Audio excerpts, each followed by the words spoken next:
Ladies and gentlemen, the next powerhouse that I'm going to introduce is Busi Raphekwana. She's an entrepreneur development consultant, a business mentor, and director of the Transformation Legacy. And we're just going to be having a conversation about entrepreneurship, her journey, but more importantly, women in business and the challenges that you face. So ladies and gentlemen, she just got here. She just got here. We need to show her how we do it at T. Right? So ladies and gentlemen, the T way.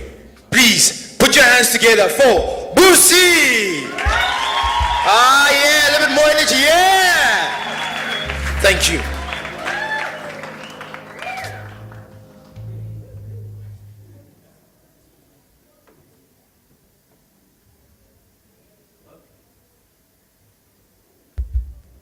Hello? Uyabona mangajoyela ngama couch. Then first time uhlangana ne couch. So that's so. Hey, kumnandi la. Hey. Be comfortable. Be at home. Feel free. Yeah. All right, cool. Impa mangibheka ngathi ujealous, so jealous. All right, let's get straight into it. Busi, thank you so much for joining us. Just briefly, who you are, where you come from, your journey in entrepreneurship, and then we'll get straight into the questions. Afternoon, everyone. I see all of you are so energized, you're so pumped up, you're so motivated. It's really great to share the afternoon with you and to just have conversation about something that's so important around entrepreneurship. So I'm a business mentor, as mentioned, and I run an organization called the Transformation Legacy. And our vision is really to be one of the best in the world, to be known for the development of entrepreneurs and mentorship of entrepreneurs, and be known for making a change and creating a lasting difference.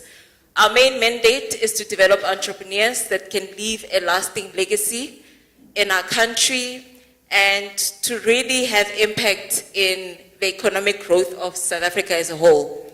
So what we do is we provide business mentorship programs and training to small businesses to really inspire entrepreneurs to think beyond their current circumstances and build businesses that can transcend from generation to generation and generation. We want to see businesses that are created in the township that can live on for about 200 years beyond the business owner themselves, that can live on for future grandkids and for people to point at that business and not even remember who the founder was. And we do that by making sure that in our programs, we create mentorship programs that really speak to developing the entrepreneur themselves, the engine behind the business, the person behind the business, and to get you to really build this business with the end in mind from the very beginning. That is what we are passionate about, because we are tired of this narrative that small businesses cannot last, that 80% of small businesses fail. We can change that. There's absolutely no reason why we can't change that. And we can change that by changing our mindsets around how we start our businesses and around the longevity of our businesses. So that is what we're passionate about. Fantastic. So you spend time with a lot of entrepreneurs, you build them, you grow them, and they go on to become really big, as you say, businesses that become generational.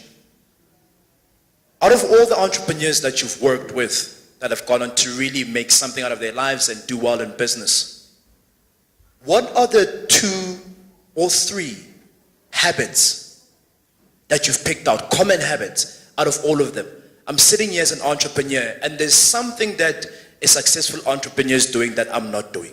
A practical habit which they do. Do they wake up early? Are there certain books that they read? Do they have a certain mindset? How do they develop that mindset? Because we want to say, when we leave here, yes, we've got the information, but what are those 3 things you say, if you do this, these are common habits, and they'll take you to where you need to get to? I think the number one habit that comes to mind right now is the ability to visualize exactly what you want and to not be apologetic about it. So a lot of the times when we start businesses, we're just looking at where do I get my next client? What product or service am I providing? But we never really visualize what is this business going to look like in 20 to 30 years' time. And what I've seen is with the successful entrepreneurs, from the very beginning, they visualized what the 20 years looks like. And based on what they visualized, they were able to then say, what do I need to do right now to make sure that I achieve all those things that I visualized for myself? And those start with the, daily habits, like discipline would be the second thing.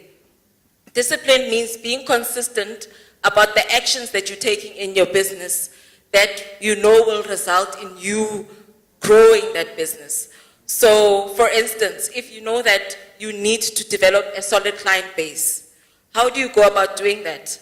Is it calling 5 clients a day and then after 2 months calling another 5 clients? It means that if you have decided what you need to do is call 5 clients, is to do that consistently and to build a habit around that. So what we've seen is those entrepreneurs that have succeeded is they've built consistent habits around the key things that they need to do to develop their business.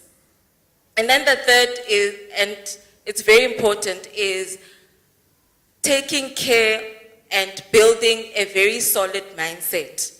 So by consuming the right things, right?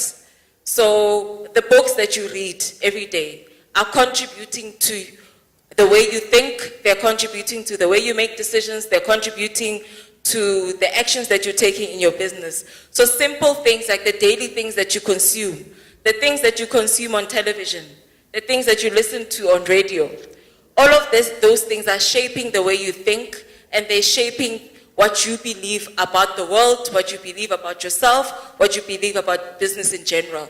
So I would say the third thing that they do is to definitely create a healthy mindset, a mindset that will enable them to persevere through any form of challenge and to make sure that they align what they think about with what the business really needs.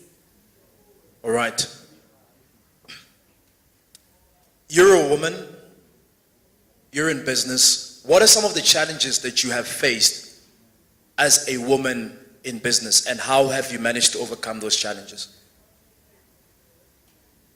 To be honest with you, this is one of the topics that I don't know if it's something that I really like to talk about, because I've got a different view around being a woman in business.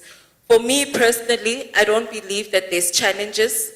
I think the challenges is how you perceive yourself as a woman in business. So the challenges start here in your mind. If you start a business as a woman and you believe that there will be challenges, you will face those challenges. But when you start your business and you tell yourself, okay, I'm a woman in business, I might be in a male-dominated industry, that makes me have some form of advantage. So when you look at things that way, it makes navigating the journey of entrepreneurship much easier.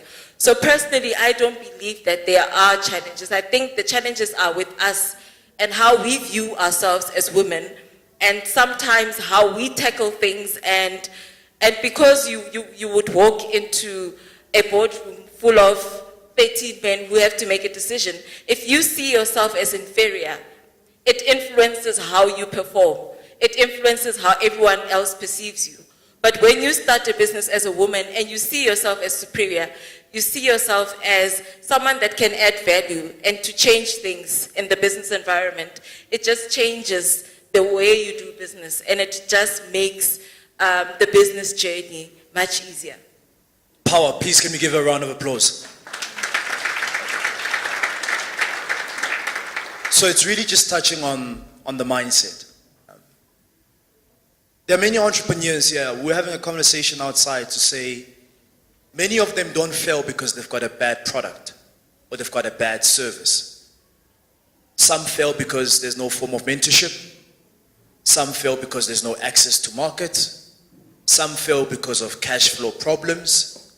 There is certain information that certain people know, and because of that information, they are where they are. You are not there because you don't know this type of information. Are there any platforms, organizations, websites which you would encourage entrepreneurs to spend a lot of their time looking at, because that's where the opportunities are, that's where they can interact with other entrepreneurs? If so, please share with us. I think there's a lot right now for entrepreneurs. Information is accessible right now. There's endless information. There's so many entrepreneur development programs around. Look at the event that is being hosted today. It's such a great example of the information that is readily available to entrepreneurs to access free information. So free information is there. I think if I had to suggest a specific platform, it wouldn't be fair because all of you are in different industries. So what I would say is, depending on the type of business that you are running, firstly find out, are there any entrepreneur development programs that speak directly to the industry that you would like to start a business in or that you are operating your business in? And secondly, to join industry associations. For every single industry, there is some form of association. And the industry association is really a platform that is developed to make sure that information is provided to small businesses that are operating within that industry. And thirdly, we have the advantage of having Google, which you can find anything and everything from there. And there are a number of entrepreneur books where you can read other people's stories, other people's journeys, as well as read about how to really build a sustainable business. I think information is there. What's needed is the drive to obtain that information and the understanding that you need to get information in order for you to build your business sustainably. Thank you. You know, when you're starting off as an entrepreneur, you are everything. You are in sales, you are in marketing. Sometimes you're answering the phone in a different voice than the voice that you have. You're trying to become creative. There's things which you know that you are not good at, which are taking up a lot of your time, but you are starting out. You were once at that stage, starting out. What's your advice to someone who's saying, "Hi, but Busi, this thing is too much. Now I must do marketing, now I must do sales, now I must do cash flow, now I must follow up after clients. I don't like this entrepreneurship thing." What would you say to them? I would say that is the nature of the game. It comes with being an entrepreneur, particularly when you're starting out a business. You have to wear all those different caps. You have to be an accountant at some point, HR specialist, marketing specialist, sales. Even without the degree. Even without the degree, and that's the unfortunate thing, even without the degree. But in order for you to equip yourself is to get information around how to best do that. And to be creative around how do you make sure that you perform those functions without you spending that much time on them and without you paying for a new resource. So we are in a privileged position right now where there is so many programs that allow us to have resources in our businesses that we don't necessarily pay for. So being on an enterprise and supply development program can also assist you with that. Some of those programs offer some of those interventions where they do your books, they help you with your HR. So really, as an entrepreneur, when you're starting out and you have to wear those caps, I would advise that get creative around how best to wear those caps and what you can outsource without even paying. Power. Thank you so much. It reminds me of one of our speakers for tomorrow. You don't want to miss him. He's going to be here. His name is Lebu Gunguluza. And when he had started out running his business, he didn't have money, but he wanted office space. And so he approached the company which had office space and said to them, "I don't have the money, but what I can do is I can do your books for you for free." And they gave him office space. So at times you don't really need the finance, but to say, "Ndwana, this is what I specialize in. I'm good when it comes to graphic designing. Let me do your graphic designing while you offer me office space. So you've got an office and already you've got a relationship that's going on, right? Thank you. A lot of the entrepreneurs as well, especially when you're starting out, we make a lot of bad financial mistakes, right? Money comes in, money goes out, the business was doing well, now it's a cash flow problem, and. What are some of the financial principles which these entrepreneurs that you work with who have now become successful, how do you become so disciplined with your money and make sure that your accounts are in order and you're just not splashing everywhere? I think your relationship with money as an entrepreneur is very much linked to your relationship with money in your personal capacity. So I think the first thing is to analyze and understand your relationship with money in your personal capacity. If you're the type of person that spends all their money when it's month end, then you know that you've got an issue, right? So you need to understand the relationship that you have with money, because whatever relationship you have, you're going to do exactly what you're doing in your personal capacity in your business. So what I've seen is you can train entrepreneurs on financial management principles and what they need to do, but what if the habits in their personal capacity haven't changed? They're most likely to do exactly the same thing in their business capacity. So the first step is to understand the type of relationship that you have with money, and then seek help on that. So, and then secondly is, when you don't have specific goals in mind, it's very easy to spend your money very quickly or to mismanage your money. So what I would say is to develop those financial goals even upfront. Know exactly what you want to do with your money as and when it comes in.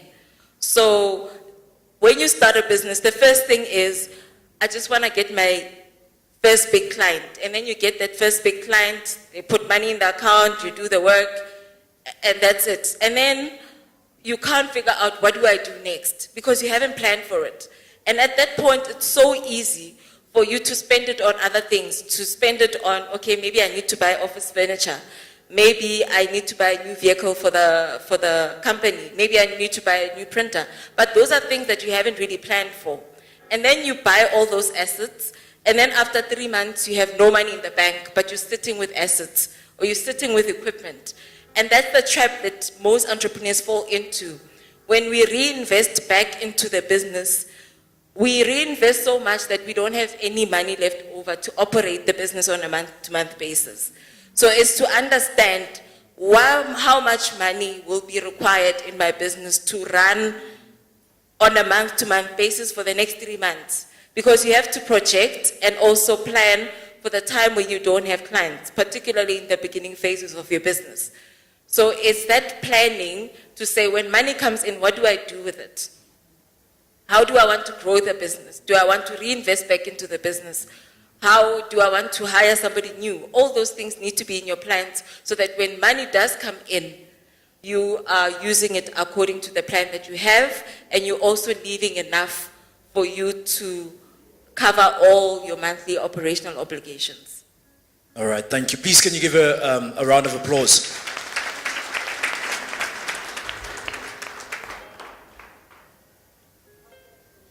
DJ Spoo was saying yesterday, and many of them have been saying, that entrepreneurship is not as glamorous as it looks, or maybe the way it's been portrayed. I think people who are entrepreneurs are crazy. Especially some of those who have left their 9 until 5. Like, why would you do that? You know? And what we've seen a lot of the stories of entrepreneurs who have found it really tough. And some have been on the verge of committing suicide.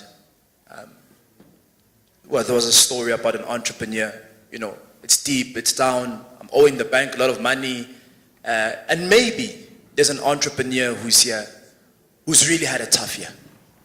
They owe the bank, they owe their family, people are not buying, They really love what they're doing. They've got a big passion for it. They have dreamt about this 20-year vision. They've seen the 20-year vision, but they're just on the verge of giving up. Things are not looking good. What's your advice to them? I think the first step is to ask for help. And asking for help in a sense that when you do start your business, have a mentor, somebody who's going to guide you through your entrepreneurial journey. What a lot of people do is, and what we've seen in our programs, is people wait until they can't pay rent and they've got so much debt and they're in so much trouble to say, hey, I need help. Finding a mentor doesn't mean you have to be in struggle. It's just somebody there to help you navigate every single thing in your business. Because business is similar to life. Every different stage has its different challenges. And that's the nature of business. And it will remain that way forever, for your lifetime in your business. There isn't a time where there aren't challenges or problems that you have to solve. So when you start a business, the first challenge is finding clients. When you do find clients, second challenge is getting them to pay you on time. When they do pay you on time is, employing new staff members and employing competent people. So there's different challenges, or different problems rather, exciting problems that you get to solve in the different levels in your business. So in every single stage, look at it as, okay, I've got a new challenge that I need to solve. Get excited about the challenge, because that's what entrepreneurship is about. It's about solving problems. And if you are comfortable with solving problems, you'll be comfortable with navigating every single stage in your business. Whether it means I owe so many people money, it's a challenge, it's a problem that you have to solve. Now you have to figure out how exactly do I do this? Do I borrow money from the bank? Do I sell more? Do I add a product or service? Some of the most innovative ideas and some of the most creative things that we get to enjoy today come from those problems that somebody else was solving. So as an entrepreneur, when you're experiencing those challenges in your business, think of it this way.